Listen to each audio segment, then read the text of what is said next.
to address this press conference. It's an emergency press conference. But see the people who have attended. I have the authority of our people. I've consulted this morning former Governor of Rivers State, Chief Ada George, former Deputy Governor of Rivers State, Sir Egbetokun,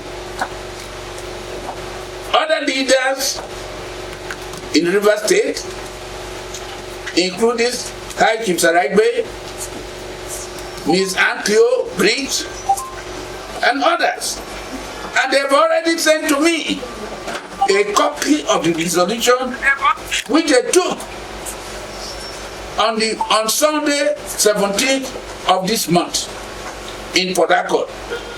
An elders meeting that was attended not only by the judge, by the queries, by the Ogonis, by the holders, by the shades, and so on.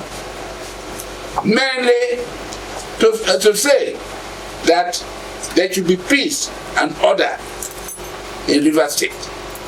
And they appeal to Mr. Governor that he should as soon as possible repeal the House of Assembly, and that any attempt to impeach Governor Fubara, they will resist.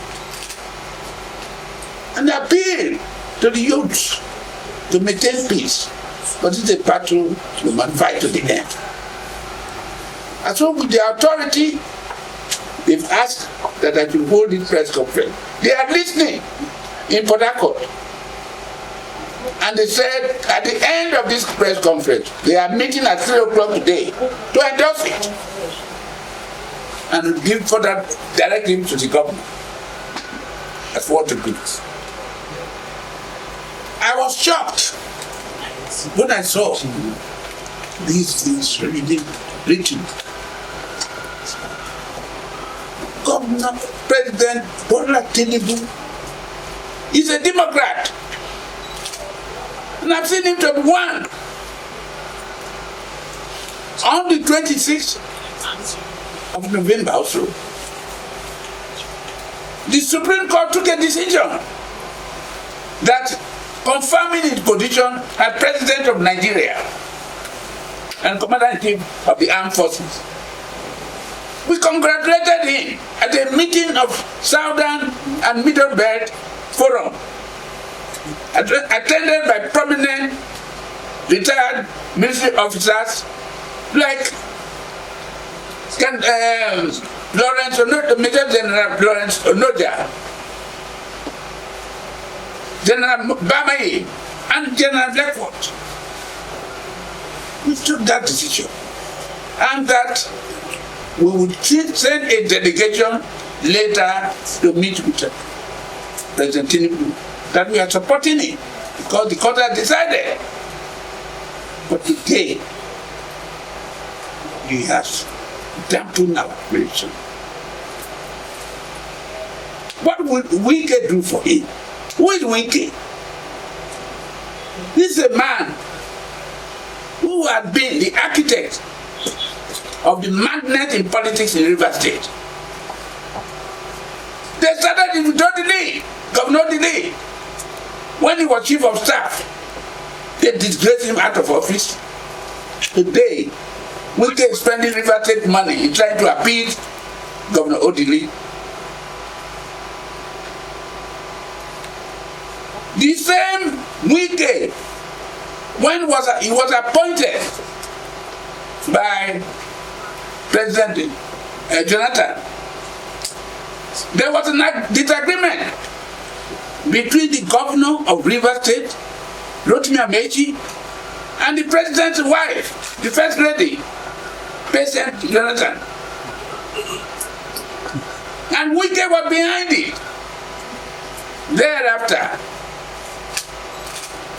he came to Rivers State in 2013 to organize one Michael Chinda, honorable member, and 4 others in the presence of the majority of members of the House, supported by the armed forces.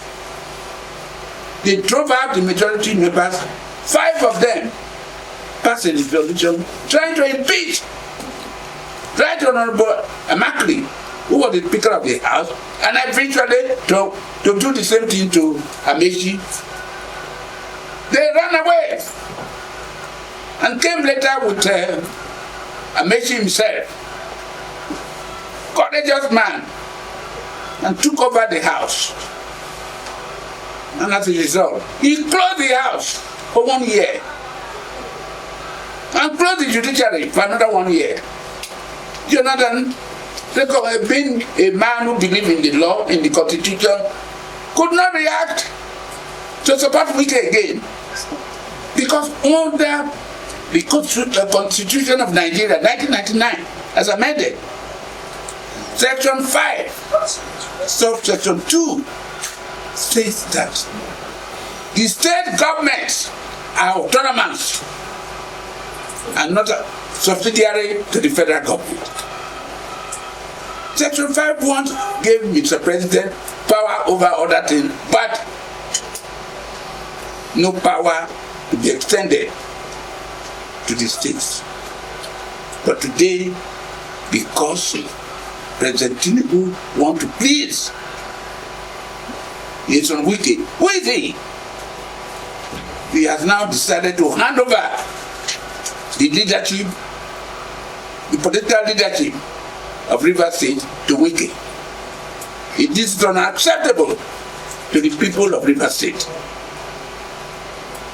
I repeat, it is unacceptable, because they are planning to take over Rivers State in 2027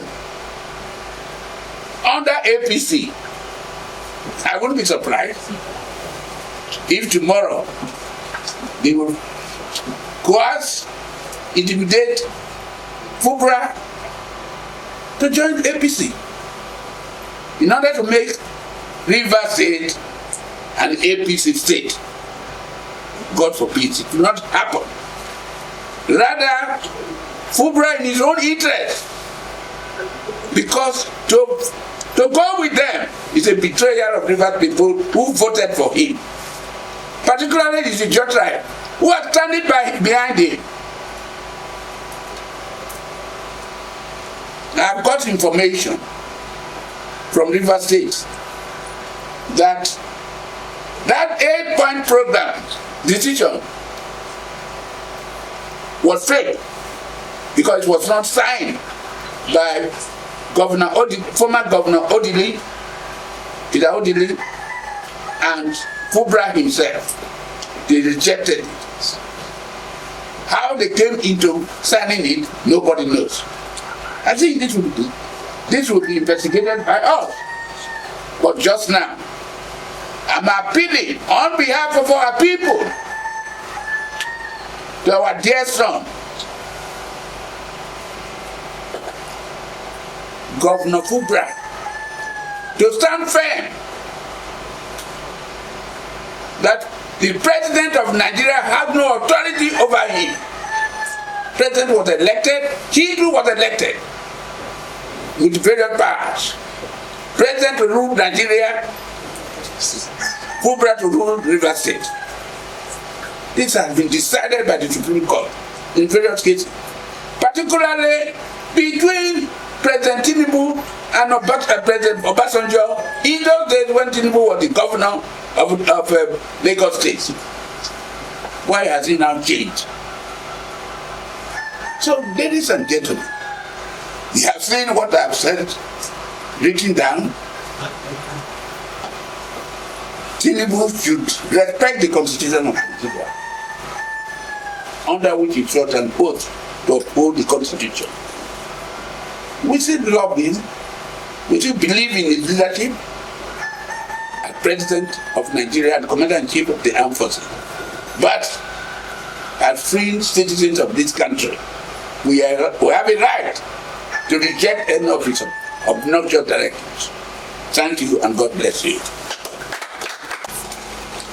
if he really did not sign that agreement, you speak out to Nigerians. You owe anybody any obligation, you speak out. Chalice. Dictator for 8 years in Rivers State. He destroyed houses belonging to his opponent. He intimidated them. He sent some people into exile. And when his friends in PDP, the leaders of PDP in Rivers State, including Okpara, including Omeya, FCT, and others,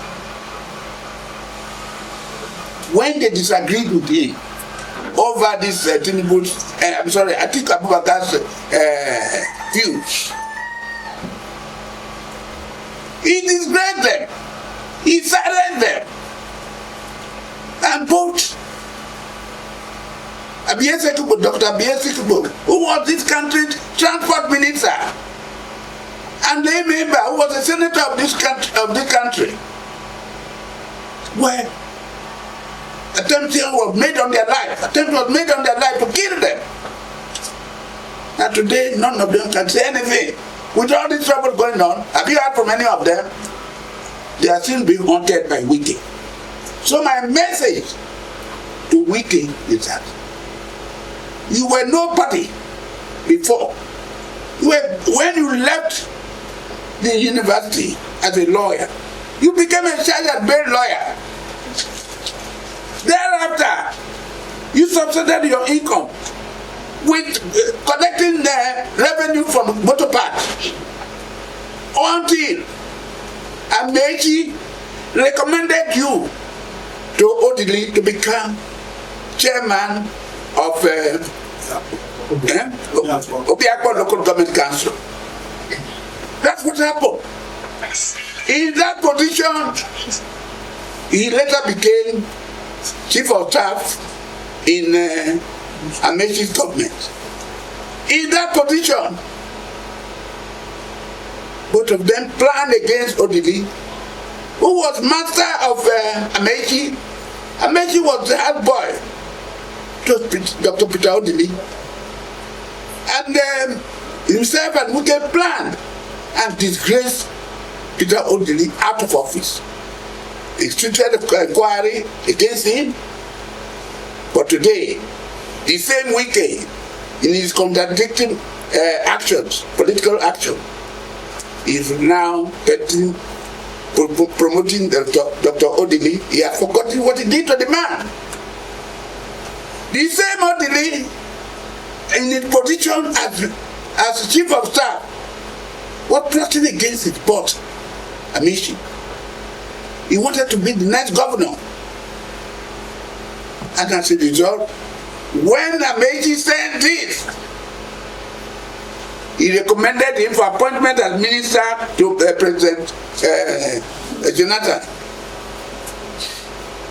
It was then in that position because the minister for Rivers State has already been appointed. That is Ms. Emma Peppo. So Wike became Minister of State Education. He started joining Mrs. Jonathan to oppose the elected governor of Rivers State, Amechi. Thereafter, in 2013, as I reported here, he came to Rivers State as minister. He instigated 5 of his members under the leadership of one Michael Chinda from his place to take over the house by impeaching Honorable Amakri, who was the speaker, and eventually to extend it. So Wike is nobody.